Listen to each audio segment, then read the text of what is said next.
A lot of comments, a lot of statements. We are going 100% mailbag today on Locked On A's.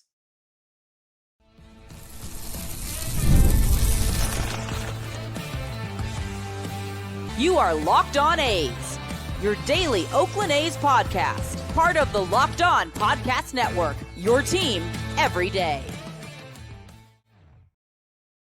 Welcome to the Locked On A's, part of the Locked On Podcast Network, where it is your team every day. I am your host, Booney. Episodes will drop Monday through Friday at 6 a.m. That's Oakland time, Vegas time, and yes, Sacramento time. Whether you are on your way to work, driving back from work, or listening casually during the day, thank you for making Locked On A's your first listen of the day. I'm from the Bay Area, and I've been a diehard A's fan since '81. And I'm here to bring you a real fans take, covering everything from Oakland to Sacramento to Las Vegas. This is the place for A's fans to get the latest game breakdowns, team news, and more. This is where the passion of the fans take center stage. We are free and available wherever you get your podcast, including YouTube. And please hit that subscribe button wherever you are following the show.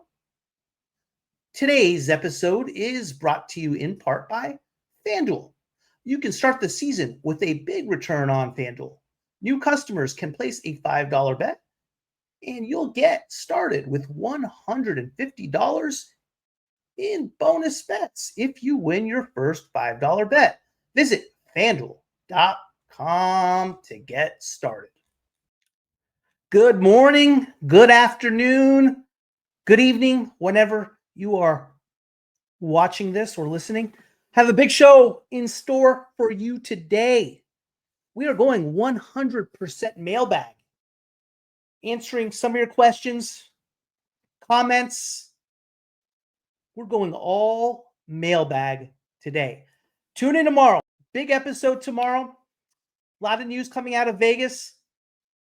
Meeting is happening tomorrow as well with regard to John Fisher's financing, everybody's favorite subject, and a lot of misinformation being commented on by the fans regarding financing and so forth. We're going to get into those fallacies tomorrow, so be sure you tune in. Today is 100% mailbag. And without further ado, let's get started. At DMutant2635, A's ownership has almost always been chaos. The other half of this equation is the city of Oakland and the county of Alameda. If they wanted the A's to play baseball in Oakland, they'd still be there. Fisher flaw was Jack London Square. They screwed everyone. On another note, you need a better way to display hats and better lighting so we can see your eye sand, not the computer reflection in your glasses. You're representing the A's, not my softball team.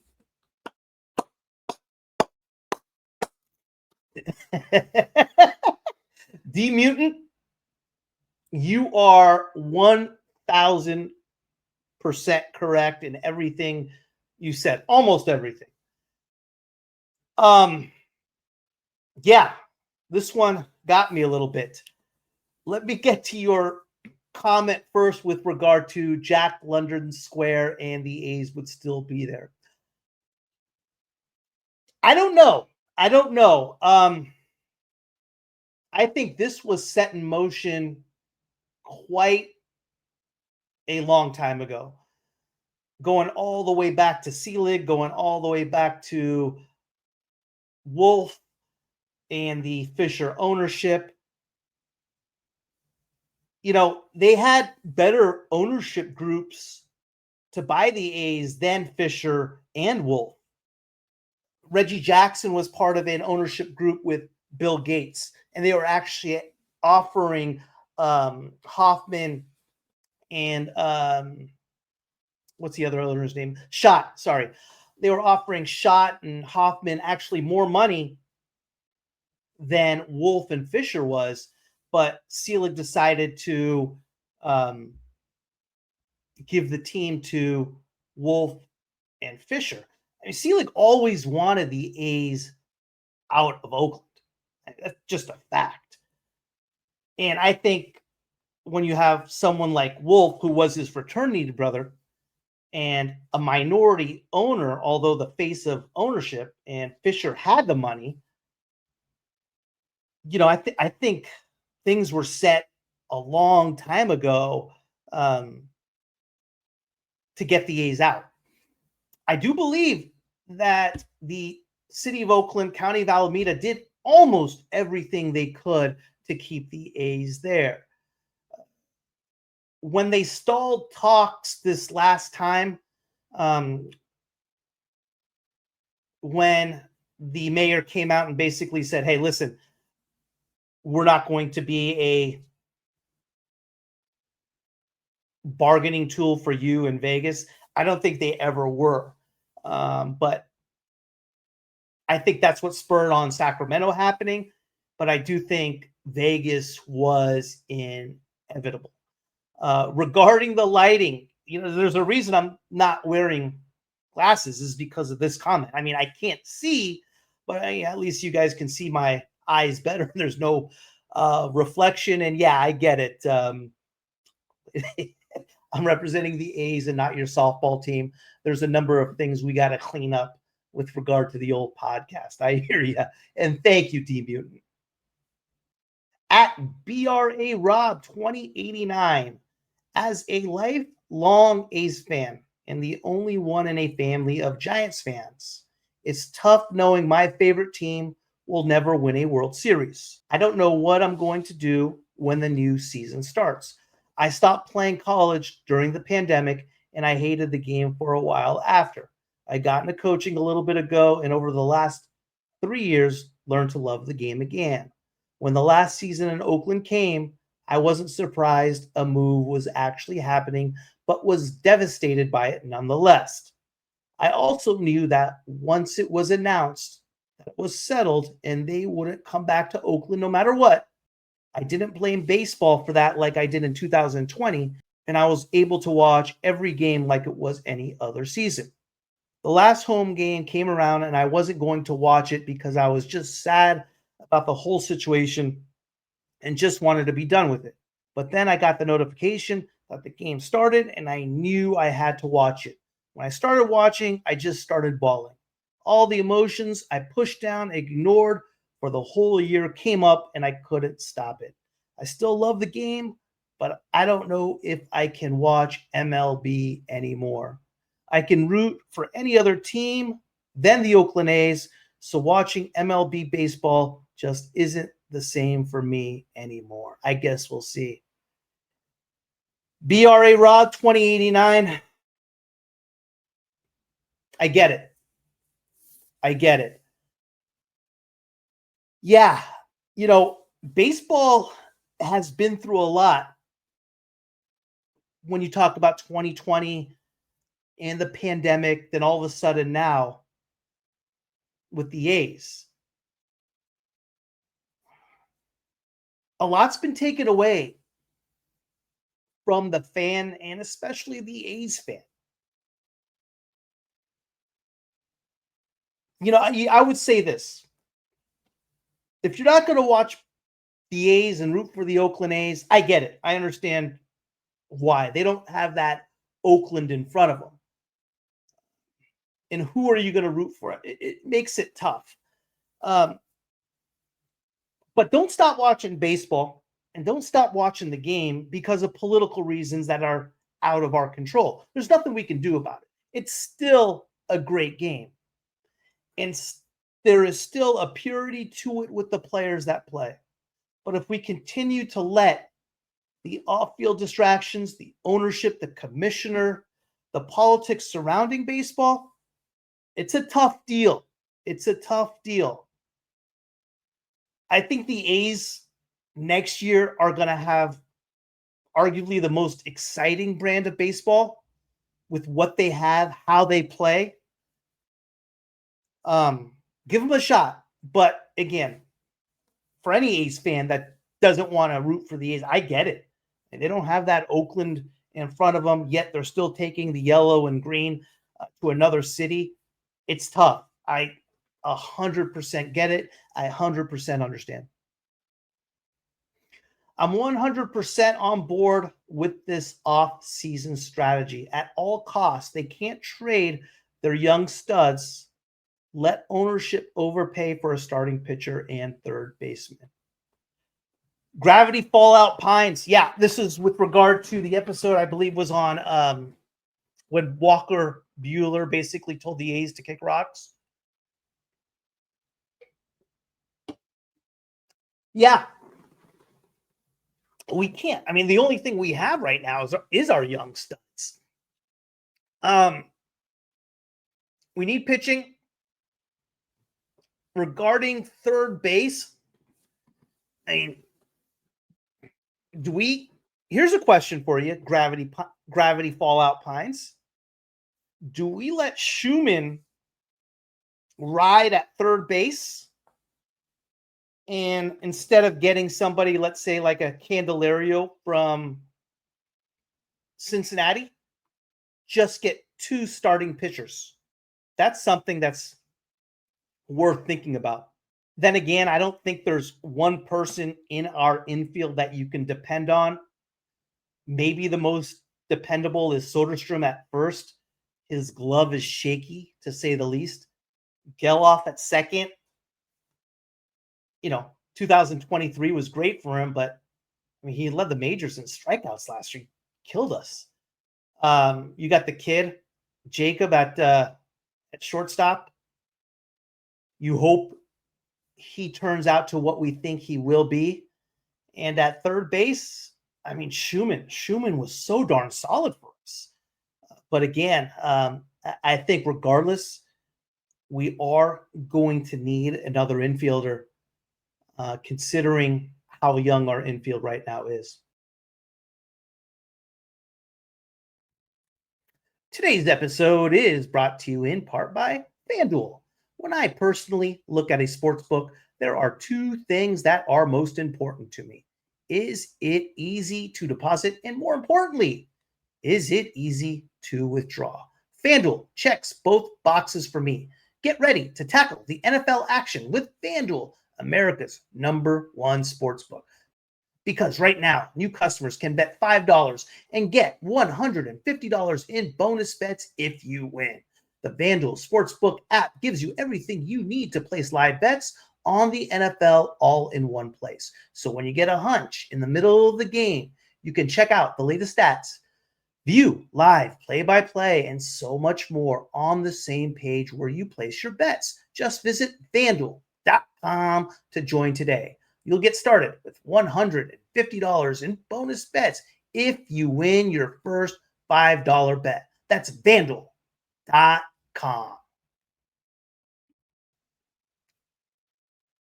From Turnkey BM, John Fisher is not a serious owner. His players don't like him, and I'll bet the staff doesn't like him either. If I was a player, I would take less money to play for just about any other team.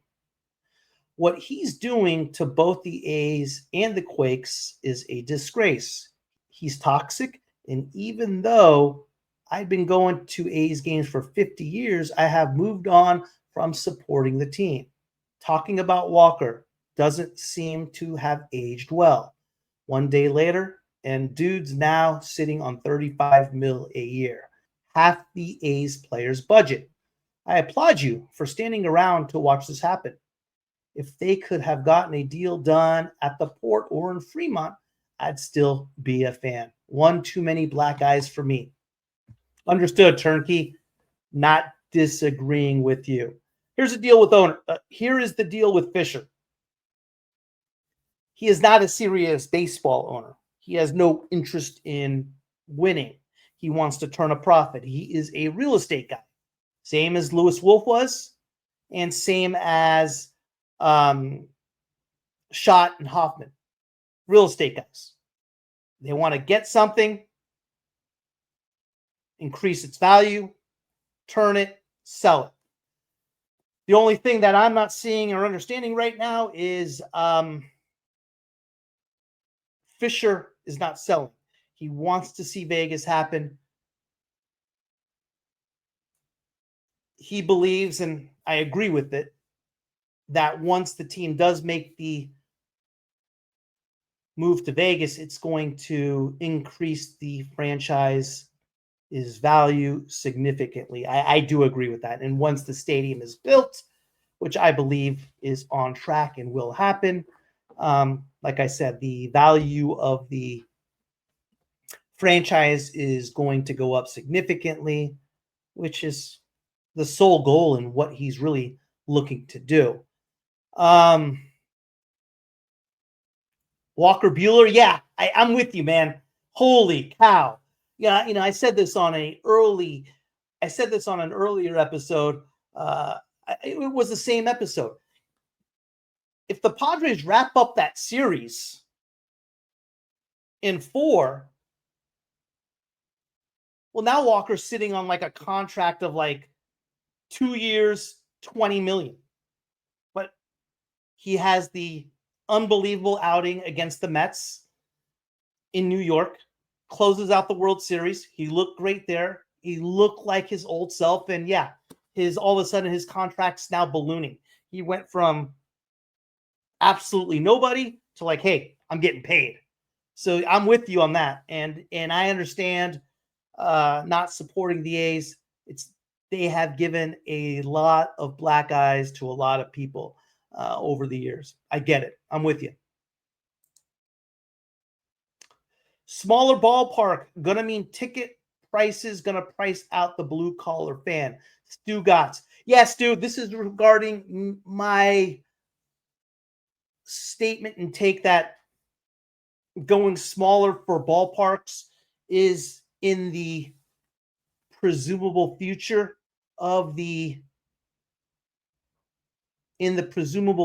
baseball. I agree with you. And here's what I'm getting at. And I didn't qualify that when I did say it. What I would like to see happen is that there are a number of ballparks. Let's take the A's and let's take the Giants as an example. The A's have another team in Stockton. I believe it's their single A team. And the Giants have, and again, I believe it's their single A team as well in San Jose. I would like teams to invest in those stadiums. And let's say have 9, 12 games a year at those particular stadiums. You have your Monday to Wednesday 3-game set against, for example, for the A's, the White Sox, and let's say for the Giants, the Pirates. That draw nobody. Okay? No one goes to those games. I would love to see those types of games and those types of series get moved to minor league ballparks where the atmospheres are just completely different. And if they invest a little bit more in those ballparks, make it a stadium that sits 15,000, like Sutter Health or whatever it may be, that's what I'm getting at. No, is baseball or anything like that going to get to that period as far as all 81 home games? 100% not. And again, I didn't qualify that when I did say it, but yeah, that's what I kind of meant. I would like to see some of those series that aren't drawing any fans get moved to those ballparks only if they are invested in by the owners. Will that happen? Probably not, but that's what I'm hoping would happen. Leave it to Baker. One thing I've learned about baseball for as many years as I've watched, worked, and played is that when you learn to lose as a group, you eventually learn to win as a group. This cannot be overlooked. It's something magical. Leave it to Baker. 100% agree with you. This is in response to Monday's episode when I guarantee the A's will win the American League West because of chemistry. One of my excuse me, not one of my favorite A's team of all time is 2012, when they were overlooked by everybody. They had nobody. It was such a special group. The excitement that group brought. And when you have players from a common ground, all from the same place, it's something special. You look at the 72 to 74 teams the A's had. They all played minor league baseball together. A lot of them came from Kansas City together. It was a together group, a special group, talented group. And yeah, when you have that type of group and you put them together on the field, it's magical. I believe the A's have the potential to be that in 2025. I truly do, because everything's been stacked against them. And they all are the same in different ways. They all come from a place where they have been overlooked, where they haven't been given that guaranteed contract. So, yeah, I believe it. I'm with it. I'm sticking with it. My man TV Baldwin, bold prediction for sure. Pitching has to be on another level to fulfill this prediction. If they do get the above average starting pitching, then I agree they have a chance. If not, they will struggle to get to 500, in my opinion. Another great show. Keep up the good work. Thank you, TV Baldwin. I appreciate you watching, and thank you for the kind comment. They're going to need a pitcher that used to pitch above average, who was well below average last year, and be what he was at one time in his career, such like a Jordan Montgomery from the Diamondbacks, for example, who I believe, in my opinion, the A's are going to get. I truly believe that. The A's have to increase payroll just to get the MLB Players Association off their ass and stop with the threats of taking away their revenue sharing. So there is no better fit than picking up a contract for 1 year like Jordan Montgomery's. Will he return to be that guy? I don't know. That's the question. But yeah, 100%. They have to have starting pitching. They need to find somebody. The only guy that's really a lock to be in that rotation right now this year is JP Sears. No one else. Not another pitcher is a lock to have a spot in that starting rotation. So, no question. 100% right. Mr. Jolan, 1975, and Stu Gatz.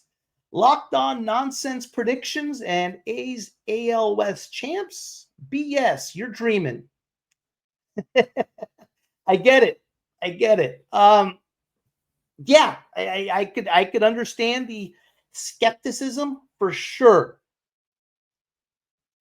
Listen, the AL West isn't, a knockdown, drag out type of division. I mean, we don't have any great teams. I know the A's are going to finish ahead of the Angels. The Rangers aren't anything special. Mariners are okay. You got the Astros. They're losing some guys. Let's see who they get in free agency. But the AL West isn't anything special. I mean, 84, 85 wins might win it. And I don't think that's out of the realm for the A's to get to that point. You got to also look at, remember, July, they were the best team they had the second best record in baseball in July. In August, they weren't too shabby either. So they have shown the tools that they could be that team at the end of the season last year. With that being said, can they do that over a 162 game stretch? Well, we have to wait and see. Jason Tapia, 1032. I think the A's have to wait till late January and February to sign free agents. That's when baseball players get desperate to sign before spring training. Yeah, agree with you 100%, Jason. With regard to free agents, the free agents we are going to draw are the type of free agents that are disappointed in the money they are getting offered by everybody else. So they're going to wait it out. And at the end of the day, if the A's are the highest bidder, I said this in past episodes, if somebody is getting offered a 1-year contract for $8 million, for example, and the A's offer them, let's say 2 years, $15 million, 2 years, $16 million, they're going to take the guaranteed second year with the A's. So that's what's going to happen in January. I agree with you. It's not going to be until later, for sure. Steve Peterson, 3622. This is response to the Walker Buehler episode. This is something I've been saying since the A's announced they were spending the next at least 3 to 4 years in Sacramento in a minor league stadium. Good luck getting any halfway decent free agents to want to play there, especially as long as John Fisher owns the team. Steven Peterson, agree with you. We're not going to get any halfway decent free agents. We're just not halfway decent free agents that have shown anything in the past. No, we're not getting those guys. We're going to sign the guy that was something of a shell or something that he used to be. That is on the back end of his career. But yeah, you're right. We're not going to get anybody halfway decent. We're not going to get any names. We're not going to get anybody that somebody is after. Not going to happen. No. So yeah, I agree with you. I don't think we're going to get any name free agents. I don't think we're going to get anybody who had any type of upside to him. For sure. You're right. Keep the comments coming in. Keep the questions rolling in. Good, bad, ugly, indifferent. Doesn't matter to me. We'll get you on. Love hearing from you. Thank you again. And again, tune in tomorrow. We're going to catch up on Vegas tomorrow. A lot of developments going on in Vegas. I don't know if a lot of developments, just a lot of the same stuff with different information. Thank you for making Locked On A's your first listen today. For your second listen, find Locked On MLB. Baseball guru Sully brings a daily blend of humor and baseball, keeping you updated on every rumor and story throughout the offseason. Find Locked On MLB on YouTube or wherever you listen to your podcasts. I will see you tomorrow.